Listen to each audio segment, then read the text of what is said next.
welcome to day 43 of the Devote Series. I hope you guys are all having an amazing Sunday.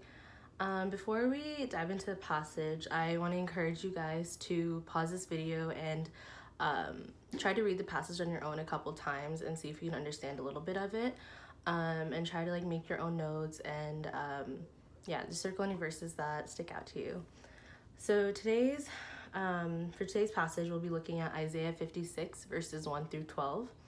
I'm going to try to break it up into 3 sections and talk about it from there.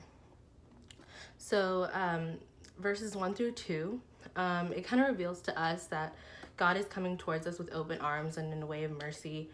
So we must, as his children, come to him with a sense of purpose and duty. And God is revealing to us what his intentions are for us. And he says in verse 1, maintain justice, do what is right, for my salvation is close at hand, and my righteousness will soon be revealed.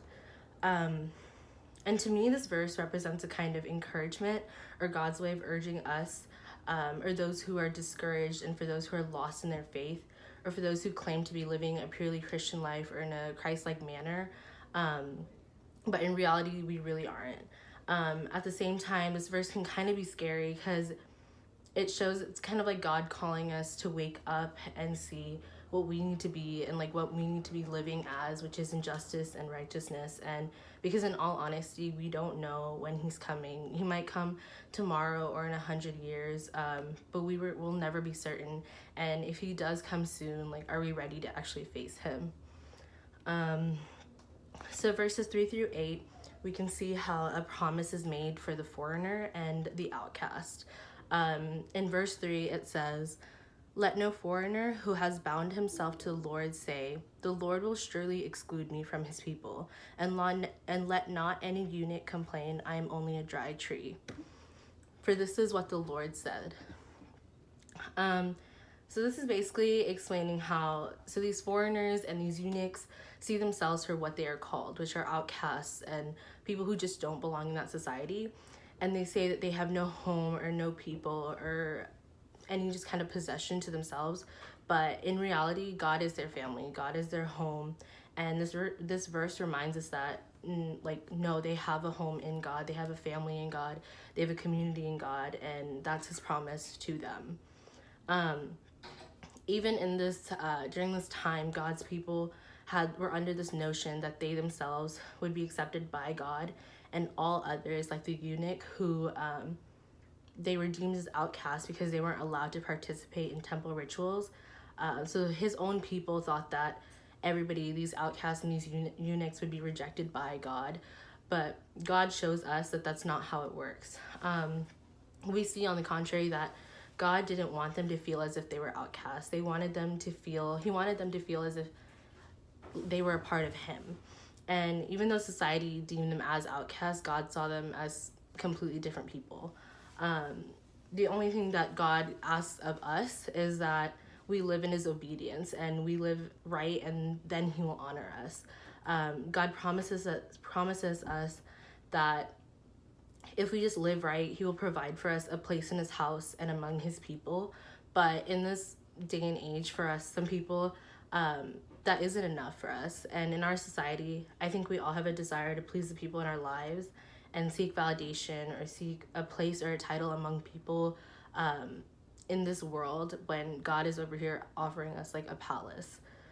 And this just goes to show how different God's perspective is from the world. I know for me, I always wrap my mind around, or I'm validated by what other people think or societal norms, or I care too much about how other people view me. But in reality, the way God views me is the only thing that actually matters. So if we keep reading in verse 7, these I will bring to my holy mountain and give them joy in my house of prayer. Their burnt offerings and sacrifices will be accepted on my altar, for my house will be called a house of prayer for all nations. So God in this verse is talking about how he wants his place or his house to be a house of prayer for all people, not just the lowest of lows, not just the richest of the riches. He doesn't divide, people into classes or people into certain groups. He wants them all to worship as one. For centuries, like, society has embedded into our history institutions that separate the outcasts, the foreigners, the low class from the ones above us. But these are just man-made concepts. These are just man-made separations. It's not what God sees us as. And I think that's just the beauty of it, because we are so much more to God than our labels or what this world labels us as to be. And he sees us as precious beings. And I think we forget that most of the time, just living in a world that's so fast, and it's always changing, it's always bringing new things, and telling us to believe this and that about ourselves. But we just have to be strong and know that the only person whose true view of us actually matters is God's, and he sees us as his precious children. In verse 8, it talks about how Israel had become so self-focused and that they were under the belief that God only cared for them. But what the Lord did was try to change their perspective and see how God's love can go so far. It has no limits, it has no boundaries. And he wanted to show them his inexplicable love, so that they could also love others just the same. So the last section, verses 9 through 12, in these next couple of verses, the tone of this kind of shifts. So in the verse prior to this, we see God as someone who's encouraging us and kind of showing us his love for all people. But now we see God as someone who's like berating those who view themselves as highest in positions or above authority. So in this last couple of verses, he's addressing the civil rulers and the religious leaders of the nation of Israel. And these verses explain how, as appointed leaders, it is their duty to lead God's people, to protect them and lead them. And this is kind of like their job that God has entrusted them with.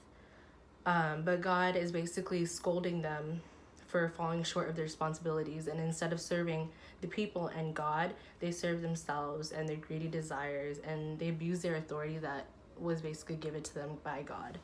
I think this is such a relevant problem in our world as a whole. Like, we have religious leaders and they're using ministry as ways to build their own pride and reputation rather than building up God's nation and bringing God's people to him. So to tie this all in, like, God has a place for you in his heart and in his home, and you just know that he accepts you for who you are. And I know that that's such an overused term or statement nowadays that probably has like lost its meaning, but in reality it's really powerful, because in society where we always are aware of what we do or how we look or how our image is as a whole, in front of God our true nature is shown. You can't hide anything from him. And although that sometimes seems kind of scary, because we all have flaws, and like you don't want him to see that, or you don't want him to see you as being defined by your flaws. But when you come to him, that's not what he sees in you. He sees your potential, he sees who you are, he sees you as his child. And although yes, he will he's gonna forgive you for everything that we might have done in our lives or something, but he still loves you, and I think if you're just open to him, he'll just provide for you in so many ways. So whatever you're struggling with, he understands your pain, he understands your struggle. No matter how many times you put up this facade, or like you put up these lies to show other people or try to look a certain way in front of other people's eyes, he sees you for who you are. And that's not always a bad thing, because you don't have to hide anything from him. Just bring your pain, bring your temptations, bring your struggles to him, and just be open with him, and he will provide for you in so many ways. I hope you guys have an amazing week, and thanks for watching.